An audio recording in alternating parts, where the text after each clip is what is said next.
Amén. Gracias. ¿Puede tomar su lugar, por favor? Esta noche tenemos un tema que es muy importante, pero que sobre todo es trascendente, y le he puesto por título La grandeza de Dios. Díganme conmigo, la grandeza de Dios. Una vez más, la grandeza de Dios. Déjeme decirle que la iglesia de Jesucristo se encuentra en una etapa muy particular, hablando en cuanto a la forma en la que la sociedad, en la que esta, es decir, en la que la iglesia se desarrolla, se comporta en la actualidad.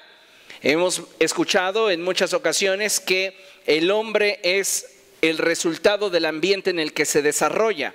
Y a veces pareciera que este principio aplica también a la iglesia, porque es muy interesante el ver cómo cuando se descuida la búsqueda de Dios y se sustituye con activismo, el corazón de la iglesia pareciera que comienza a endurecerse. En lugar de que el corazón del hombre, sea un lugar en el que el carácter de Dios pueda ser sembrado y a su vez comience a echar raíces. Lamentablemente, cuando sustituimos la relación por la actividad, nuestro corazón se convierte más a la forma de aquello que comenzamos a permitir que gobierne en nuestra mente y corazón. De ahí que la Escritura diga cosas como estas: tal es el hombre en su corazón, así es él. De acuerdo a los pensamientos que gobiernan nuestra mente, serán la expresión de nuestra vida. Hoy es muy común escuchar en las noticias sobre ajustes de cuentas. ¿Ha visto usted alguna noticia de estas? Noticias de venganzas, de traiciones.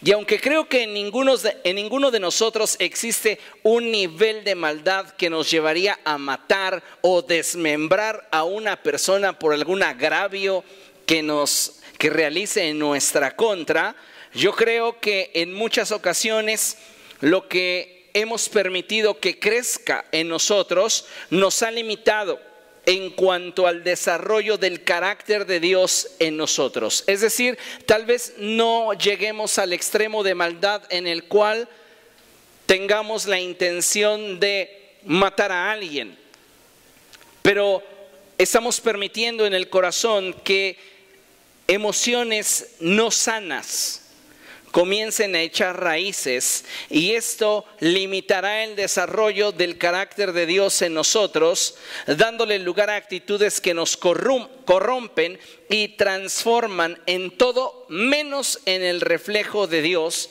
limitando la obra del Espíritu Santo en nosotros.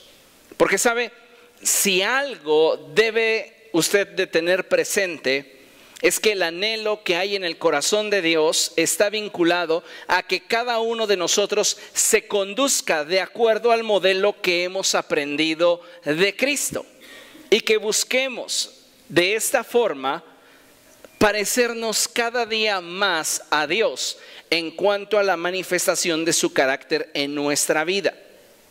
Discípulo o creyente que no se esfuerza porque Cristo se manifieste a través de su vida es una persona que en realidad no está siendo un verdadero discípulo de Jesucristo. Mire lo que dice la palabra de Dios. Acompáñeme a Primera de Juan, primera epístola del apóstol Juan, en el capítulo 2.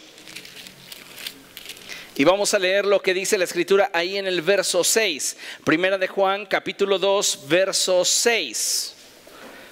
¿Lo tiene? Dice la palabra del Señor de la siguiente manera: el que afirma que permanece en Él debe vivir como Él vivió. ¿Quiere leerlo conmigo? 1, 2, 3. El que afirma que permanece en Él debe vivir como Él vivió. Lo que está diciendo la palabra de Dios es que si nosotros estamos tomando la decisión de seguirle a Cristo, no podemos tomar una decisión parcial. Tenemos que comprometernos e involucrarnos en ello. Ahora fíjese lo que dice la Escritura en Efesios capítulo 5, verso 1.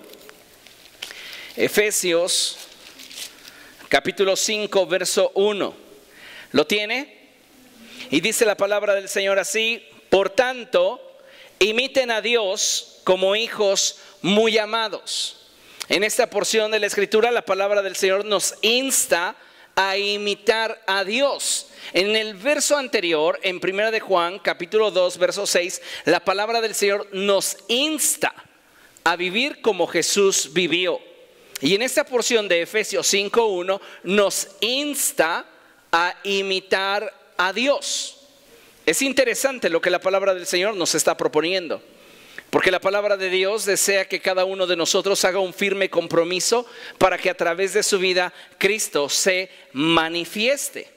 Como cristianos, a veces parece que nos olvidamos de dónde nos ha rescatado el Señor y cuál ha sido el proceso de Dios en nosotros. Considérelo una vez más: ¿de dónde le sacó Cristo? ¿Cuál ha sido el proceso de Dios en su vida?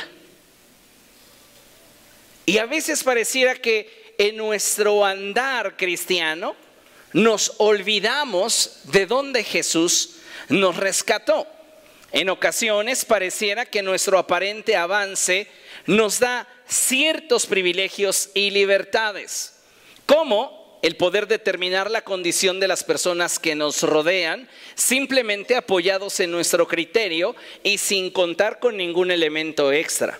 Es decir, hay cristianos que piensan que porque ya llevan suficiente tiempo dentro de la iglesia y han participado de determinadas áreas de servicio o han leído la Escritura 2, 3, 5 o 10 veces, se sienten mejores que otros y consideran que tienen la capacidad de emitir juicios que solo a Dios le compete emitir. Nadie conoce la condición de un corazón sino solo aquel que lo puede escudriñar. Y eso es algo que deberíamos tener siempre presente, porque el problema con la iglesia del siglo XXI es que por el hecho de participar de una relación espiritual con Cristo, sin profundizar en ella, considera que tiene lo que se necesita para poder emitir juicio sobre sus semejantes. Cuando lo cierto es, amado hermano, que mientras más cerca de Cristo estás, menos capaz te sientes de juzgar la debilidad de tu prójimo.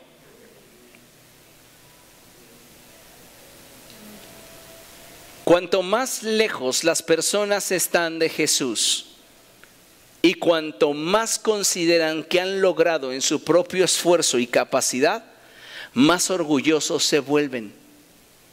Y entonces consideran que pueden determinar quiénes sí son fieles cristianos y quiénes no. Yo no sé cuántos de ustedes han escuchado comentarios de personas que a la ligera dicen: esa persona no se le ve nada de cristiano. Y estoy hablando de cristianos que juzgan a otros, a sus hermanos. La realidad, amados hermanos, es que lo único que estamos demostrando es que estamos muy lejos de Dios. Porque mientras más nos acercáramos a Él, la luz de Cristo nos revelaría nuestras carencias y no tendríamos, por más perfecta que fuera nuestra vida, la capacidad de emitir juicio o algún señalamiento injusto sobre la vida de aquellos que nos rodean. Hay personas que a la ligera dicen: pues ni siquiera se le ve que ore. ¿Te debe de avisar? Cada vez que vaya a orar: oye, voy a orar. ¿De verdad? Para que entonces tenga tu respeto, tu admiración. ¿Sabe? Cuando andamos en Cristo, compartimos su naturaleza. Pero cuando andamos en la carne, la naturaleza de la carne manifestamos. Esa es una realidad. Y lamentablemente dentro del cuerpo de Cristo hay un número muy grande de personas que caminan en inmadurez, considerando solo su propio criterio para determinar quién sí y quién no está en Jesús. Hay ocasiones en las que cuando una persona nos ofende o lastima, nos alejamos de ella y no está mal. El problema es que muchas veces pensamos que con eso solucionamos el problema, pero no es así.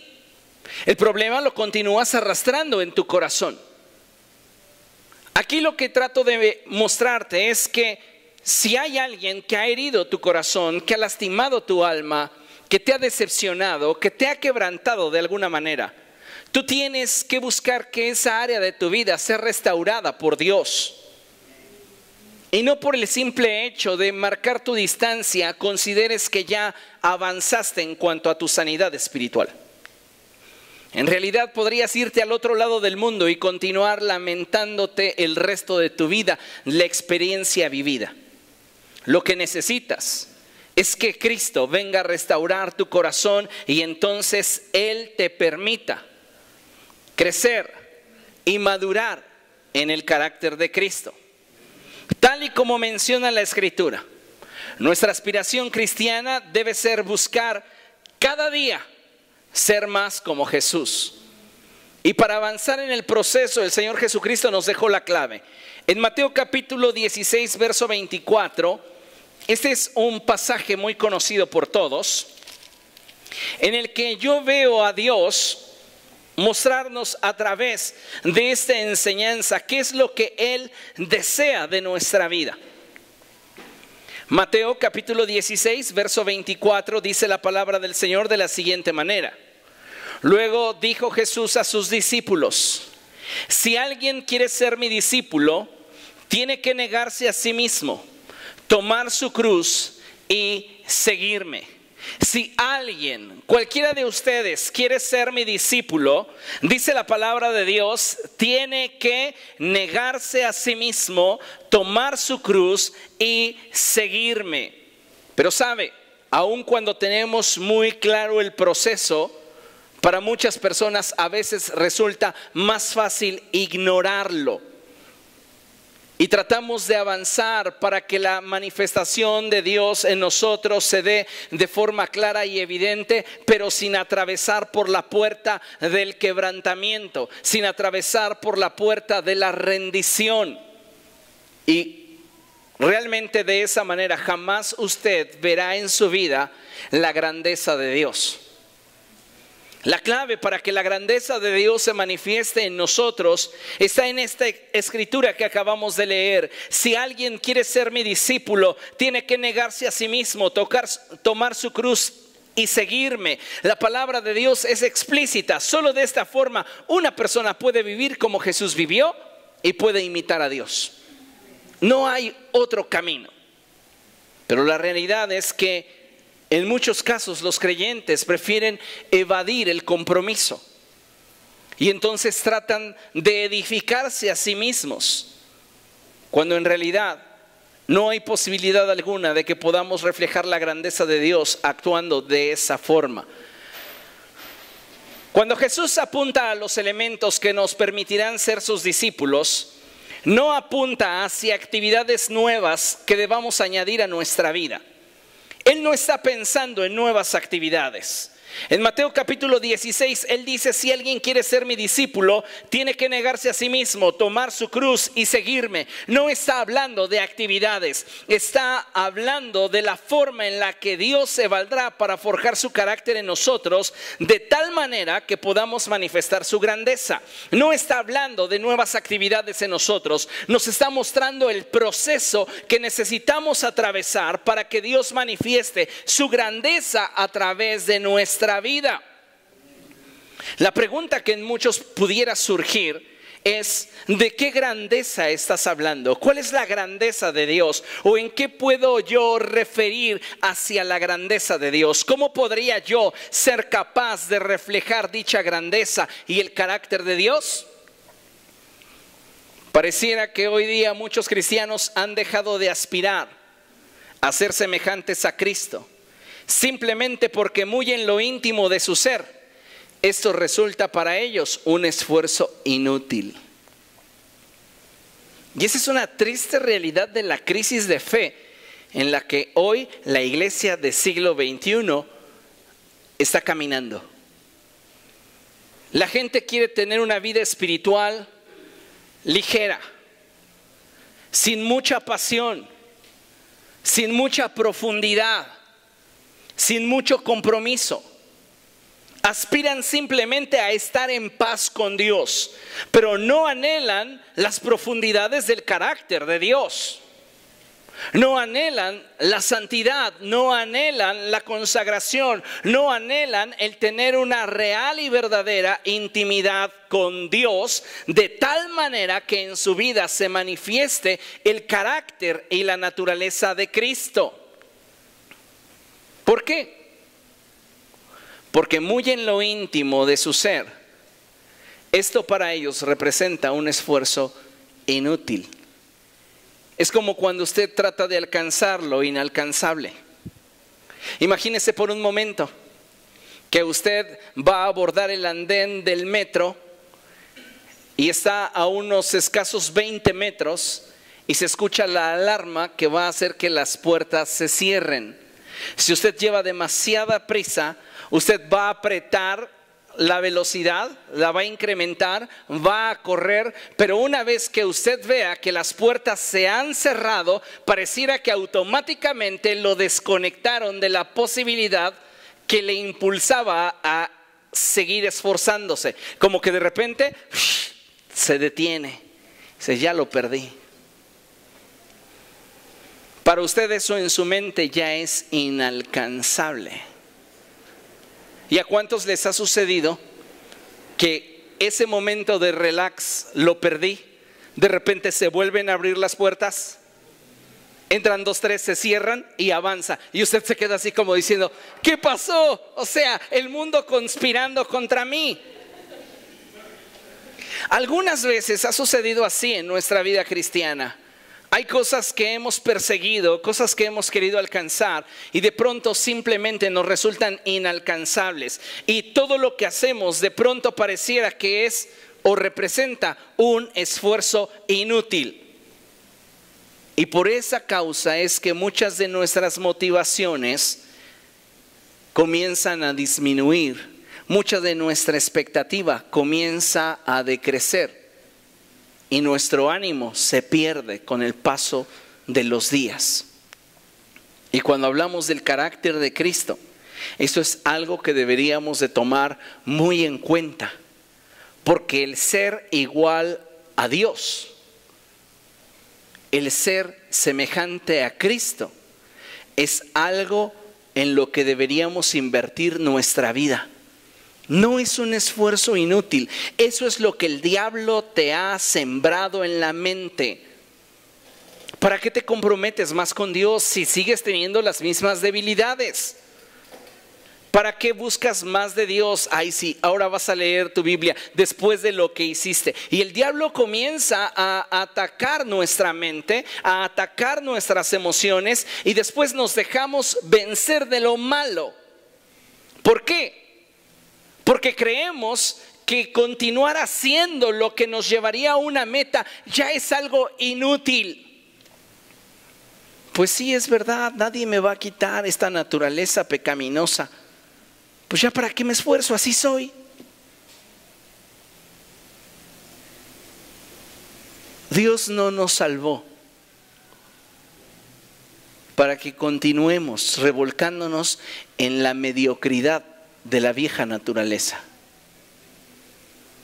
Dios te salvó para que aspires a ser como Jesús y ser un reflejo de Dios. Así que todo esfuerzo que apunte a ser más como Cristo y a reflejar el carácter de Dios, bien vale la pena. No es un esfuerzo inútil. El andar con Cristo tiene mucho que ver con convicción, compromiso y paciencia. Porque a muchos de nosotros nos gustan los resultados express. Queremos ver el carácter de Cristo del domingo al lunes. Y el domingo yo lloré en la iglesia, levanté mis manos, estuve tirado en la plataforma por muchos minutos, pero el lunes vuelvo a lidiar con los problemas que lidiaba el sábado. ¿Qué pasó? ¿Dónde está la fuga? No hay una fuga como tal. El punto es que lo que recibiste el domingo no se ha consolidado como una realidad en ti. para que se consolide como una realidad, requiere de que permanezcas en esa misma intención por un lapso de tiempo que te permita madurar lo que Dios depositó en ti. Por eso hay tantos cristianos emocionalistas, porque reciben de Dios un fuego y lo disfrutan, pero así como lo reciben se les apaga, porque no tienen el compromiso de mantenerlo ardiendo, el compromiso de ir creciendo en lo que Dios les ha revelado a su corazón. Si le permitimos a Dios gobernar nuestra vida, el proceso, amado hermano, de ser como Jesús y ser un reflejo de Dios se hace más sencillo. Y entonces podremos reflejar su grandeza en nuestra vida. Para muchos cristianos, la grandeza de Dios está limitada a una expresión sobrenatural de Dios a través de nosotros. Tú escuchas a alguien hablar de la grandeza de Dios y estás pensando en el poder de Dios. Sí, ya me imaginé imponiendo manos y la gente cayendo al suelo. Esa es la grandeza de Dios. Algunos dicen, no, es que yo estoy pensando en sacudimiento. Sí, que sienta a Dios de tal manera que no pueda yo controlar mi cuerpo y me caiga por horas y esté sacudiéndome en el suelo. Hay para quienes la grandeza de Dios tiene que ver con pseudoliberaciones, y lo pongo entrecomillado inclusive. Porque para muchas personas esto no pasa de ser una expresión emocional y superficial, que no tiene trascendencia en sus vidas. Porque tal vez en esa sesión de liberación, y lo pongo entre comillas, sí, todos los demonios que traían fueron echados fuera, pero a la siguiente semana o el siguiente día están siendo igual de atormentados que el día anterior a que fueran liberados. Entonces, ¿qué fue lo que pasó? ¿Realmente Dios no los liberó? ¿Realmente Dios no obró en ellos? Yo pienso que muchas personas están buscando a Dios de forma superficial y lo que obtienen son manifestaciones superficiales. A Dios, amado hermano, no le interesa tanto que usted esté sacudiéndose en el suelo o que usted esté echando espumarajos por la boca o vomitando en aparente manifestación de liberación, como le interesa que su corazón sea perfeccionado. El problema es cuando limitamos la grandeza de Dios a lo externo, a lo que otros pueden ver, al que yo hable en lenguas en público y la gente quede admirada por la elocuencia que, aunque no entienden, se oye fluido. Mira ese hermano cómo habla en lenguas, habla bien fluido. Y eso no refleja la grandeza de Dios. Muchos de nosotros hemos estado enfocándonos en lo externo que puede impresionar a la gente que nos ve fluir, lo pongo entre comillas, en el mover de Dios, cuando la realidad es que cada uno de nosotros debería de apuntar hacia adentro de nuestro corazón. Es ahí donde se revela la grandeza de Dios, no en lo externo que los hombres ven, sino en lo interno que Dios ve, en lo que Dios puede percibir de nosotros como una realidad espiritual y no meramente como el fruto de una psicosis colectiva o de un momento emocional en el que simplemente fuimos partícipes. De tal forma que considero que uno de los elementos que más nos permiten manifestar la grandeza de Dios en nosotros no está directamente vinculado a la manifestación del mover sobrenatural de Dios. No tiene que ver con imposición de manos, no tiene nada que ver con algún don espiritual, no tiene que ver con una posición dentro de la iglesia. Es más bien algo así como una voz delicada pero activa, en la que se manifiesta el carácter de Dios, y a esta voz delicada le llamo misericordia. La grandeza de Dios se expresa en su carácter misericordioso. Es ahí donde se oculta la magnificencia de nuestro Dios en su misericordia. Cuando Dios me mostró esto, quedé completamente asombrado, porque es verdad, si hay algo que apunta hacia la grandeza de nuestro Dios, es su gran misericordia. Considere esto. ¿Se ha puesto a pensar cómo con sus actitudes, reacciones y conducta manifiesta qué tanto del carácter de Dios gobierna en usted? ¿Cómo suele actuar cuando las personas cercanas a usted le traicionan o decepcionan? ¿Emitimos juicios? ¿Sentenciamos? Amado hermano, nuestras actitudes, nuestras reacciones y conducta manifiesta claramente qué tanto del carácter de Dios está gobernándonos. No es el venir a la iglesia, el hablar en otras lenguas. No es el tener un cántico nuevo para el Señor, no es el levantar las manos, no es el ser ministrado y estar temblando en el suelo. Lo que realmente va a reflejar la grandeza de Dios es aquello que en nuestro corazón se vuelve realidad y se vuelve verdad, y que comparte directamente la naturaleza de Dios en nosotros. El hacer misericordia jamás deberá confundirse con solapar los errores de los demás o justificar sus faltas. La misericordia va más allá y tiene que ver con la capacidad de pasar por alto la ofensa y buscar ayudar a quien nos ha agraviado. Es decir, cuando tienes todo el derecho de poder ejercer justicia sobre un acto que te ha afectado directamente, tú tienes la opción de ejecutar la sentencia que corresponde para de alguna manera ejercer justicia, o tienes una alternativa, ejercer misericordia. ¿Qué suele hacer usted?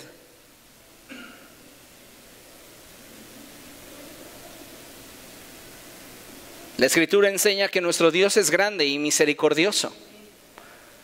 Él, teniendo a la mano todos los elementos para destruirnos, extiende su favor sobre nuestra vida cada mañana y nos da una nueva oportunidad. La Biblia dice que nuevas son sus misericordias cada mañana.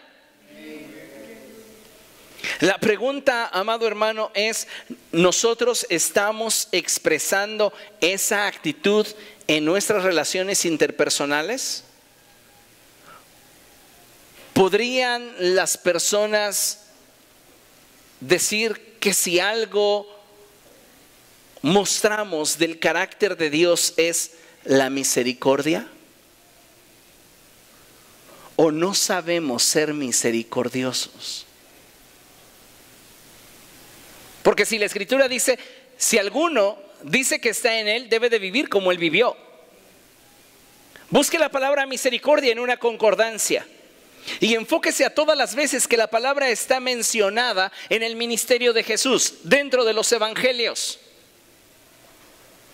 Y usted se va a sorprender de cuántas veces Jesús habló de la misericordia, cuántas cosas Jesús hizo por misericordia.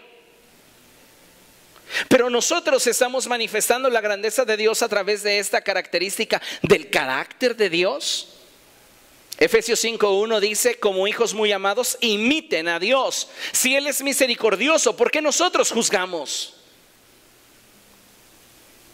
Si Él es misericordioso, bondadoso y perdonador, ¿por qué nosotros escogemos la piedra con la cual vamos a señalar a nuestro hermano? ¿Qué acaso somos más justos que Él o que ella?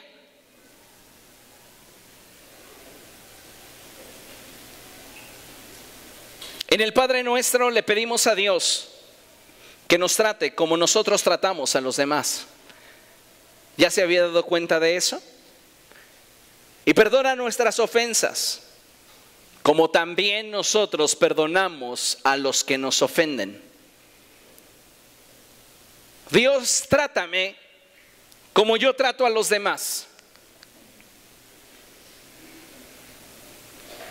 Cuando nosotros oramos el Padre Nuestro, el pedirle a Dios que nos trate como nosotros tratamos a los demás, créame, es por demás justo.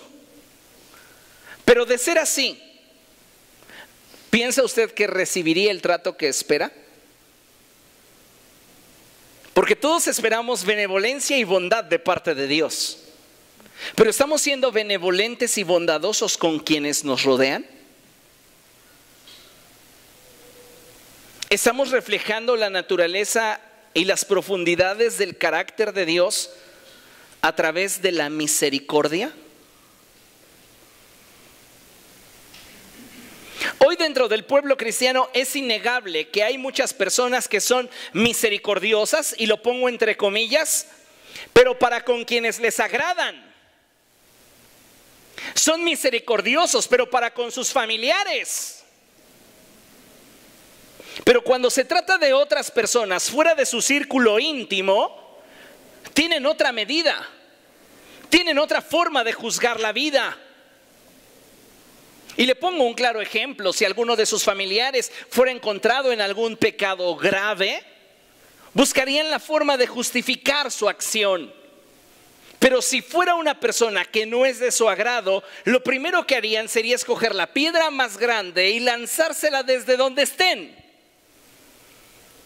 Ya lo sabía, se veía a leguas de distancia que esa persona no era de Cristo. Y hasta lo espiritualizamos. Y sabe una cosa, las dobles medidas no le agradan a Dios. Así que si usted es una persona que ama a los que le aman y ayuda a quienes le pueden corresponder, no está haciendo en realidad nada de más.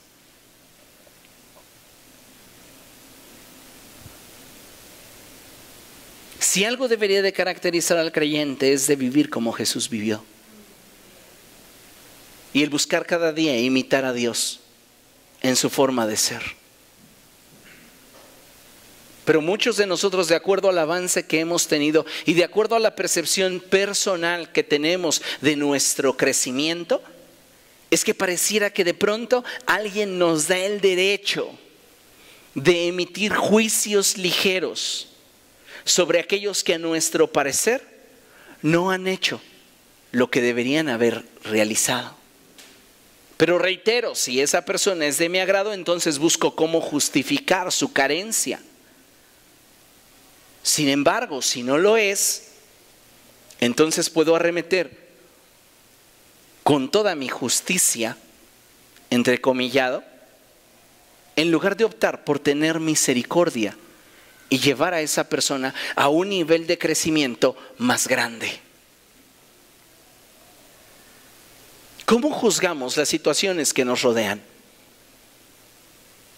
¿Con aparente justicia o con misericordia? ¿Cómo lo hacemos? Consideremos lo siguiente. Santiago capítulo 2, verso 13, en la Reina Valera versión 60, dice el apóstol lo siguiente: porque juicio sin misericordia se hará con aquel que no hiciere misericordia. La misericordia triunfa sobre el juicio. A aquel que juzga sin misericordia será juzgado sin misericordia. ¿Por qué? Porque la misericordia, permítame la expresión, simplemente sustrayendo el sentido del texto, está por encima de la justicia. Porque la justicia es el correspondiente legal a una acción, pero la misericordia es el recurso legal que nos permite establecer un principio que beneficia al acusado por encima de la justicia.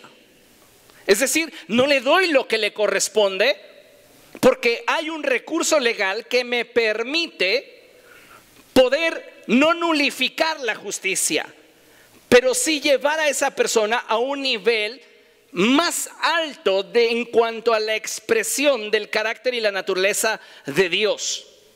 Un ejemplo, tal vez muy burdo, tal vez muy sencillo, pero le permitirá entender mejor esto. Si alguien le rompe un vidrio de su casa, usted tiene el derecho legal de exigirle a esa persona que se lo pague. Eso es justicia. Pero si usted tiene misericordia de esa persona, nadie le culparía de ejercer ese recurso sobre dicha situación y de alguna manera beneficiar al culpable, porque el recurso es legal, misericordia. Entonces usted puede decirle: ten más cuidado para la próxima vez, no te preocupes, yo compro el vidrio. ¿Por qué lo hizo? Ay, pues por dejado. No, por misericordioso.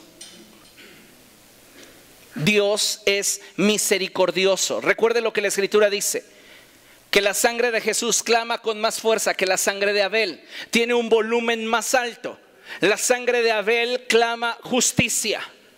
Hazme justicia porque fui asesinado de forma injusta, cobarde, cruel, premeditada. Hazme justicia.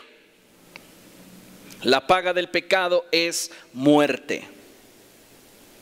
Mas la dádiva de Dios, el recurso de Dios para el hombre, es vida eterna en Cristo Jesús. Cuando creemos en Cristo Jesús, la justicia de Dios se manifiesta en nosotros para justificación. El precio de nuestra paz fue sobre de Cristo Jesús, pero nosotros por medio de la fe hemos sido justificados en Él. Es decir, estamos accediendo a un recurso más alto, que es la misericordia de Dios.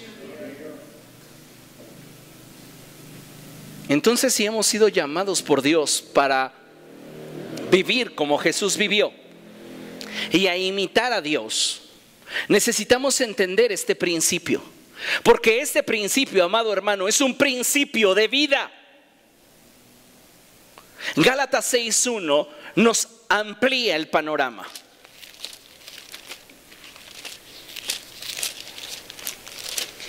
Cuando lo tenga, diga gloria a Dios. Gálatas capítulo 6 verso 1 dice: hermanos, si alguien es sorprendido en pecado, ustedes que son espirituales deben restaurarlo con una actitud humilde. Es decir, deben de tener misericordia del infractor. No está diciendo la Escritura deben de solapar al infractor. Una cosa es cubrir y otra cosa es encubrir. No nos está llamando la Escritura a solapar, nos está llamando a ejercer misericordia. Considerando qué cosa, que el próximo en caer puede ser tú. Miren, en la iglesia se viven infinidad de situaciones con la gente que en la congregación se reúne.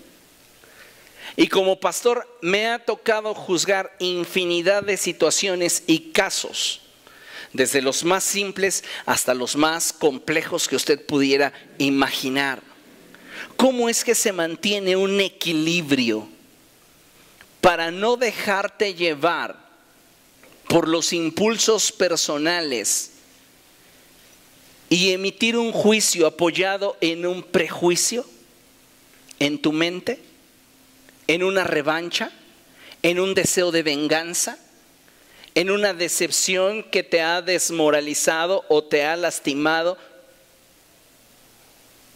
Simple y sencillamente te despojas de ti mismo para que sea Dios quien ejerza su voluntad. Y algo que siempre Dios va a buscar es la restauración del pecador. El problema es que dentro del cuerpo de Cristo no estamos entrenados para ejercer misericordia. Pareciera que nos entrenaron para que a la primer señal de infracción nos convirtiéramos nosotros en el juez más rápido de la iglesia. ¿Y cuántas veces hemos emitido juicios sin considerar que nosotros también tenemos familia? ¿Que nosotros también tenemos hijos? ¿Que nosotros también tenemos padres? ¿O que nosotros mismos podríamos en algún momento claudicar y fallar? No, a la gente le gusta crear historias de lo que cree, asegurar lo que no le consta y emitirlo simplemente como rumor. Me enteré, dijeron, andan diciendo. Pero no consideramos en nuestros dichos el daño que estamos provocando en la vida que son objeto de nuestros comentarios. Y entonces actuamos sin misericordia. Les mencionaba al principio, posiblemente ninguno de ustedes tenga tanta maldad como para desmembrar a alguien que le hizo daño. Pero la Escritura es clara y dice que si tú no amas a tu hermano, eres un asesino delante de los ojos de Dios. Así que el mocha oreja se te queda pequeño.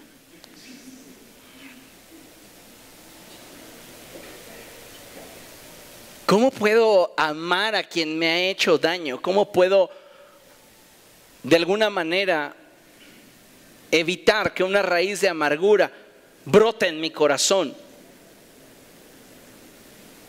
La respuesta está en el hecho de que le permitas a Dios gobernar. No estoy diciendo que tengas que convertirte en su mejor amigo o en su mejor amiga. Estoy diciendo que no le permitas a una raíz de amargura crecer en tu corazón, porque te va a corromper y el día de mañana te va a transformar en alguien que no eres.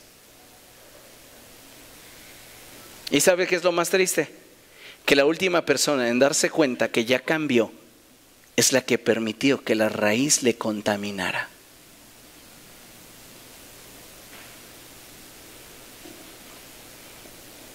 Cuando tengamos que enfrentar juicios, tenemos que ser justos.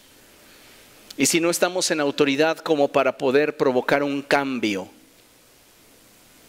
nuestra opción es actuar como Jesús actuó y buscar en nosotros una imitación plena del carácter de Dios.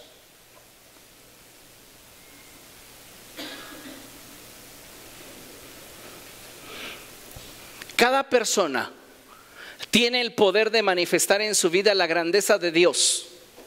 Cada uno tiene la capacidad de renunciar a lo que considera su poder, le da el derecho de realizar y optar por ser misericordioso. La justicia te da derecho.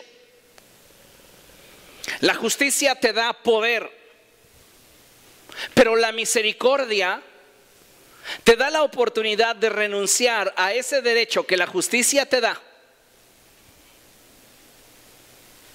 para beneficiar a la parte que te agravió. ¿Han escuchado en algún momento que va alguna persona, una mujer golpeada, lastimada, a levantar su denuncia en el Ministerio Público y después de recibir un ramo de 12 rosas de semáforo, otorga el perdón? Ya lo perdoné.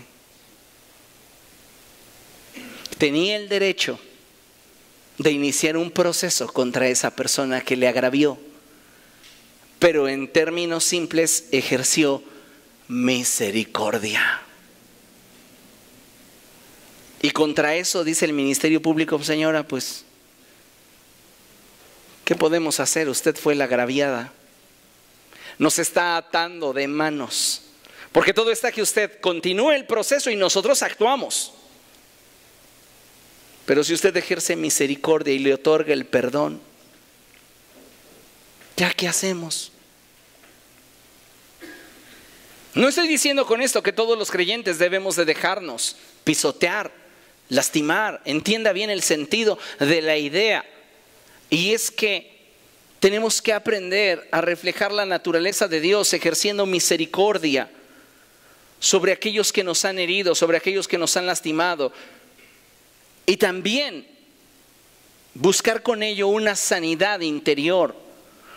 Porque no siempre el ejercer justicia será reflejo de sanidad en el corazón. A veces simplemente será el reflejo de la satisfacción, de la demanda de tu propio orgullo por satisfacer un deseo de venganza.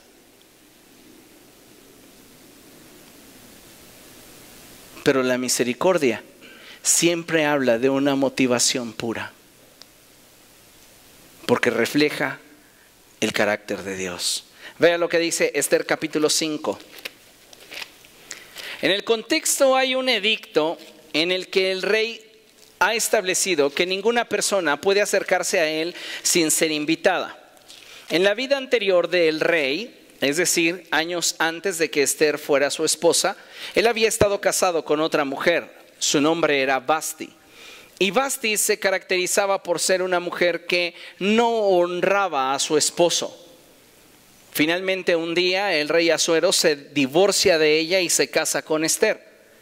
Pero para evitar que nuevamente tuviera una pareja que no se sabía someter, se establece ese edicto: que nadie puede acercarse al rey sin ser invitado. Nadie puede tener la familiaridad con él, ni aún su esposa, para dirigirse ante su investidura sin que él le diera la autorización.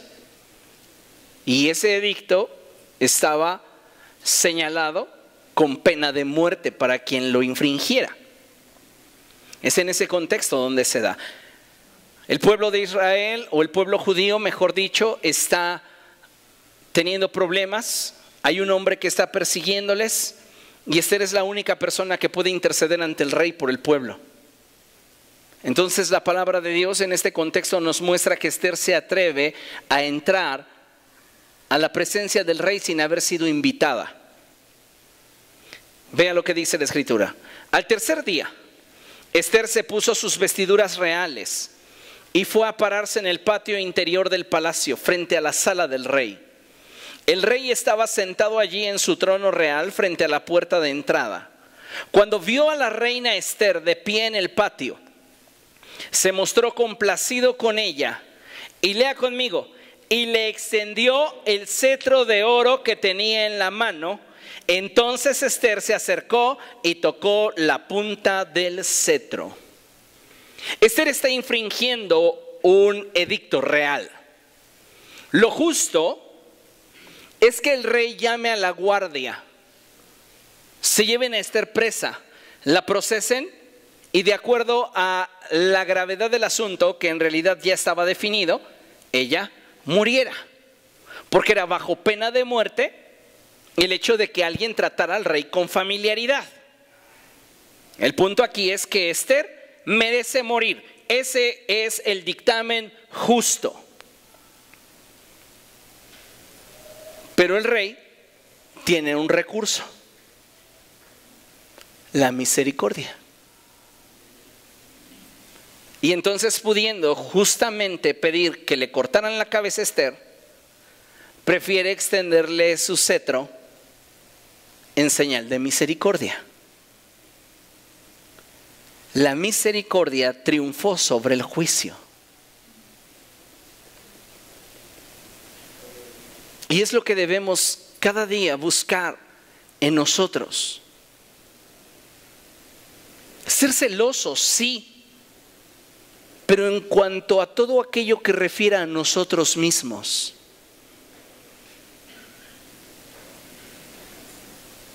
Y en cuanto a lo que refiere a los demás, si no es de mi incumbencia y no me afecta directamente, lo que yo debería de hacer en lugar de prejuiciarme es buscar ser más como Jesús.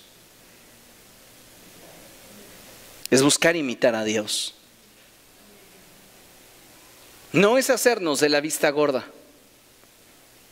es optar por una actitud que no me va a contaminar. Porque ¿cuántas veces usted se ha enterado de situaciones difíciles que están enfrentando sus hermanos en Cristo? Y lejos de tener una madurez para orar por ellos, ponerlos en las manos de Dios y buscar que ellos sean edificados y cimentados en la verdad, le estamos de vueltas al pensamiento. ¿Y qué más habrá pasado? ¿Y cómo fue que sucedió? ¿Y de verdad habrá pasado? Y así, de esta manera. Entonces, sin darnos cuenta, estamos incurriendo en un juicio que nos coloca en una posición cualquiera, menos en la de ejercer misericordia. ¿Cómo estás actuando tú para con la gente que te rodea?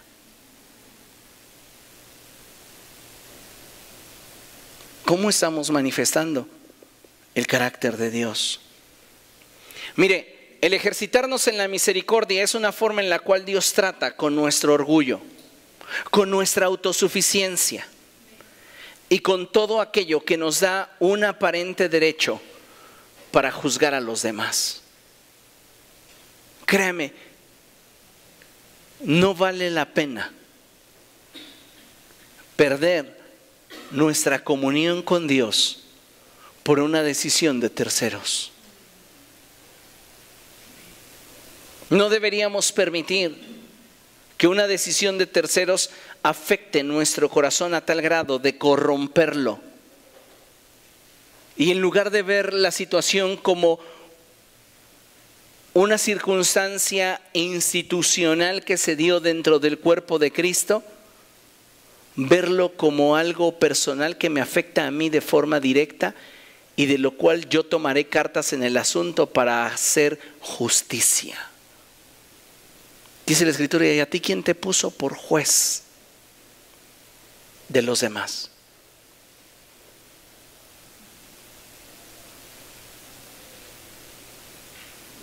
Porque con la medida que medimos a otros, se nos medirá y más se nos añadirá.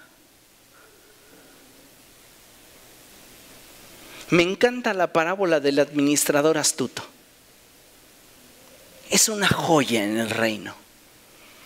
Jesús la describió de esta manera y dice que había un administrador astuto, que llegando un momento en el cual su jefe habría de hacerle auditoría, sabía que lo iban a despedir porque tenía carencias, porque tenía fallos. Y este administrador astuto comenzó a llamar a todos los acreedores de su jefe, porque él decía: me van a correr y yo necesito de alguna manera congraciarme con ellos, porque yo no quiero quedarme sin empleo y no quiero el día de mañana tener que estar pidiendo limosna, puesto que eso a mí me da pena. Así que voy a llamar a todos los acreedores y voy a tratar de establecer vínculos que el día de mañana me sirvan como de un soporte para yo poder de alguna manera salir adelante. Él está viendo sus propios intereses. Y entonces llama a los acreedores y les dice: ¿cuánto le debes a mi patrón? Por ejemplo, alguno dijo: 500 bultos de cebada. Anota 200. Aquí va mi firma. ¿Cuánto le debes a mi patrón?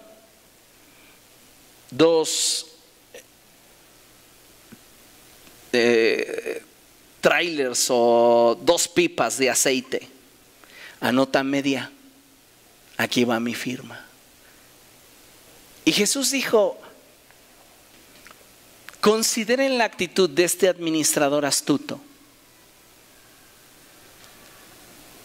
Y termina diciendo: es lamentable que muchos que viven en tinieblas son más astutos que los que viven en la luz.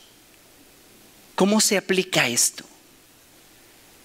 Este hombre ejerció misericordia sobre lo que no era suyo, porque buscaba una ganancia deshonesta, que alguien en el futuro tuviera de él misericordia.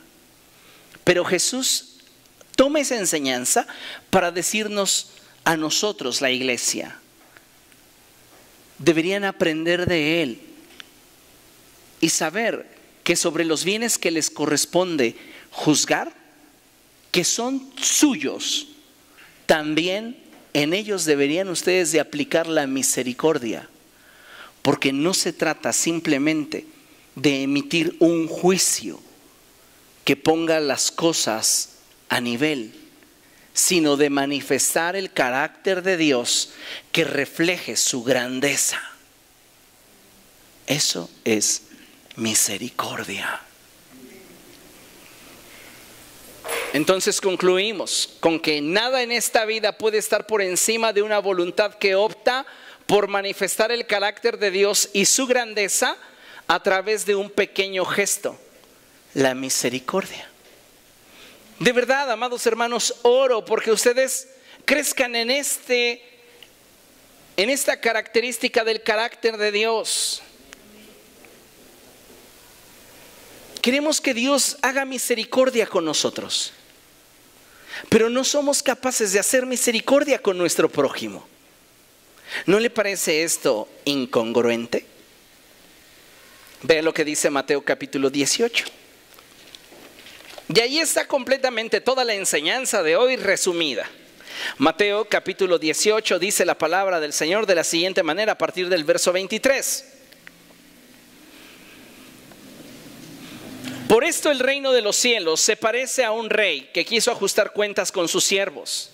Al comenzar a hacerlo, se le presentó uno que le debía miles y miles de monedas de oro. Como él no tenía con qué pagar, el Señor mandó que lo vendieran a él, a su esposa y a sus hijos, y todo lo que tenía para así saldar la deuda.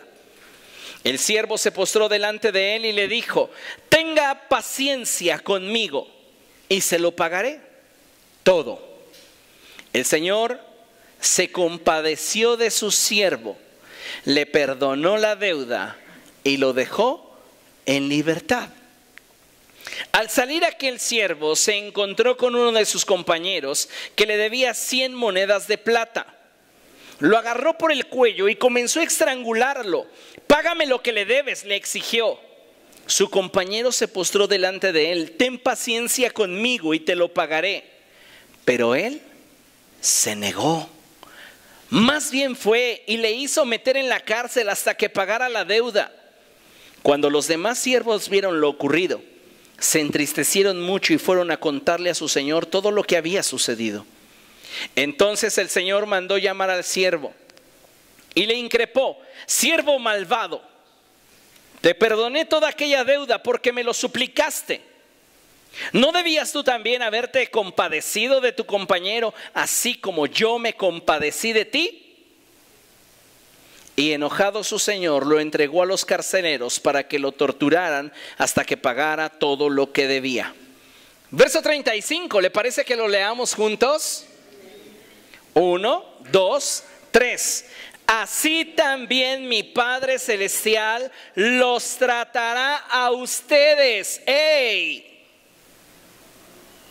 Palabra de Dios. ¿No había usted leído esto? Poderoso.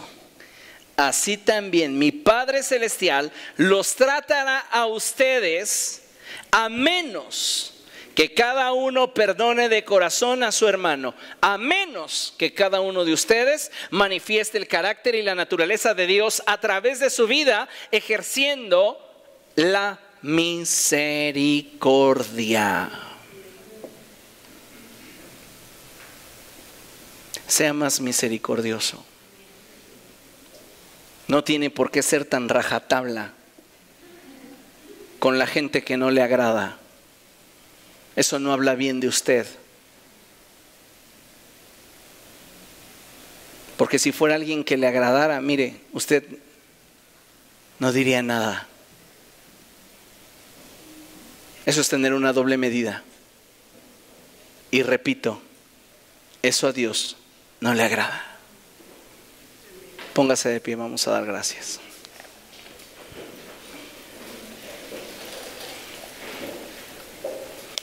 Padre, en el nombre de Jesús te damos gracias por esta palabra que has enviado para nosotros. Te rogamos, Señor, que sea